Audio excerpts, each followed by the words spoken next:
महाराष्ट्रामध्ये आपल्या जीवाचा काही भरोसा राहिलेला नाही आणि याला सर्वस्व जबाबदार लोकच आहेत, कारण की आजकाल कोणीही नियम पाळत नाही। तर या घटनेत असं काय घडलेलं आहे पहा। चॅनलवरती पहिल्यांदा असेल तर चॅनलला जरूर सबस्क्राईब करून घ्या।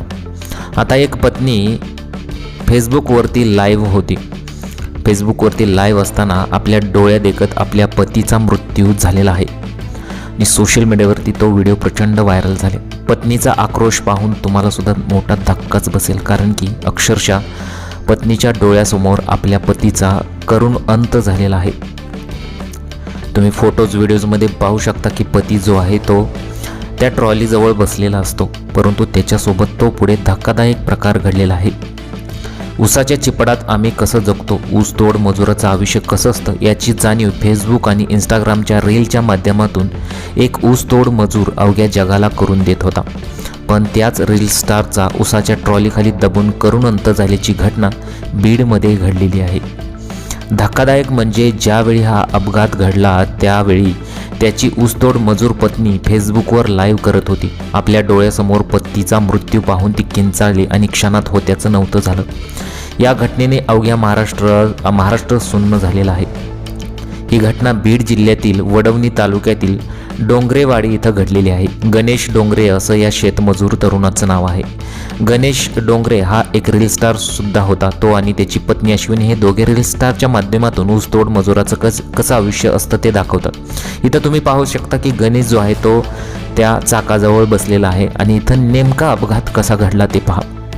तो जेवण करत आहे, तिथे आपले गप्पा गोष्टीसुद्धा चाललेला आहे आणि पत्नी जी आहे फेसबुकवरती लाईव्ह दाखवत होती की आम्ही कसं जगतो, इथलं जीवन कसं आहे ते तिच्या भाषेमध्ये दाखवत असते। परंतु चाकाजवळ बसलेल्या त्या गणेशजवळून एक ट्रॅक्टर जात होता, शेजारून एक ट्रॅक्टर जातो आणि त्या ट्रॅक्टरची ट्रॉली त्या गणेशच्या अंगावर पडते अशी माहिती समोर आलेली आहे।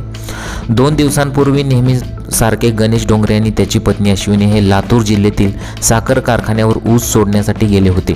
साखर कारखान्यात वजन काट्याजवळ ऊस मोजण्यासाठी बरीच गर्दी होती, त्यामुळे आपला नंबर येण्यासाठी गणेश डोंगरे आणि त्याचे साथीदार वाट पाहत होते। यावेळी अश्विनी यांनी फेसबुकवर एक व्हिडिओ लाईव्ह केला। या लाईव्हमध्ये अश्विनी दाखवते की ड्रायव्हर लोकांनी गाड्या कशा उभ्या केल्या आहेत, काही लोक इथं बनवून खात आहेत, कारखान्यावर गाडी लवकर खाली होत नाही त्यामुळे इथंच थांबावं लागतं, जर गाडी नसेल तर 500 रुपये दंड लागतो, आमची तर ऊसाची बैलगाडी आहे असं सांगत होती। तितक्यात ज्या ठिकाणी गणेश बसला होता तिथे ऊसाची ट्रॉली उलटली आणि अश्विनी तसं बायो म्हणत किंचाळल्याने धावत गेली।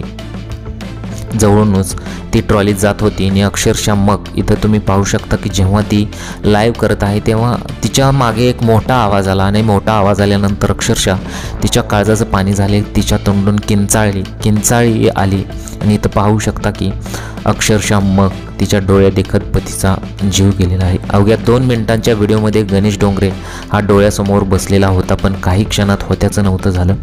डोळ्यादेखत गणेश डोंगरे यांच्या अंगावर ट्रॅक्टर ट्रॉली कोसळल्याने जागीच मृत्यू झाला। यामुळे डोंगरे कुटुंब उघड्यावर आलेलं आहे। गणेश डोंगरे याला 3 लहान मुलं आहेत। या कुटुंबाला कारखान्याने मदत करावी अशी मागणी नातेवाईकांनी केलेली आहे। खरोखरच त्यांना मदत झाली पाहिजे, त्याचबरोबर सरकारने सुद्धा त्यांना मदत केली पाहिजे। दरम्यान अश्विनी आणि गणेश डोंगरे हे वेगवेगळ्या रील्सच्या माध्यमातून सोशल मीडियावर देखील लोकप्रिय होते, म्हणजे थोडा विरंगुळा म्हणून ते आपले सोशल मीडियावरती थोडे व्हायरल झाले होते। पत्नीने अशा पद्धतीने मृत्यू झाल्याने त्यांच्या चाहत्यामधून हळहळ व्यक्त होत आहे। दरम्यान मग अनेक लोकांनी त्यांना मदत करण्याचं दर्शवलेलं आहे, त्याचबरोबर राज्य शासनाने किंवा शासनाने त्यांना मदत केली पाहिजे असे सुद्धा प्रतिक्रिया येत आहे। त्याचबरोबर तेथील जो कारखाना आहे त्या कारखान्याने सुद्धा त्यांना थोडीशी मदत केली पाहिजे असं अनेक जणांचं मत येत आहे। अक्षरशः पत्नी फेसबुकवर लाईव्ह करत होती आणि शेजारी पती बसला होता। काही क्षणातच एवढं घडलं आणि संपूर्ण कुटुंबच उद्ध्वस्त झालेलं आहे। हे शेतमजूर डोळ्यादेखत गणेश ट्रॉलीखाली गेला आणि संपला। ऊसतोड रील स्टारच्या लव्ह स्टोरीचा करुण अंत झालेला आहे। अवघ्या जगाला ते दाखवत होते की आम्ही कसं जगतो, आमची वास्तविक स्थिती, आणि त्याच माध्यमातून थोडा विरंगुळा म्हणून ते सोशल मीडियावरती थोडे व्हायरल झाले होते। व्हिडिओज बनवायचे, त्यांना व्हिडिओ बनवायची खूप आवड होती परंतु मग त्यांच्यासोबत अशा प्रकारे धक्कादायक प्रकार घडलेला आहे. तुम्हाला या घटनेबद्दल काय वाटतं? तुमच्या प्रतिक्रिया मला कमेंट बॉक्समध्ये जरूर कळवा. त्यांना मदत झालीच पाहिजे. तुमच्या प्रतिक्रिया जरूर कळवा.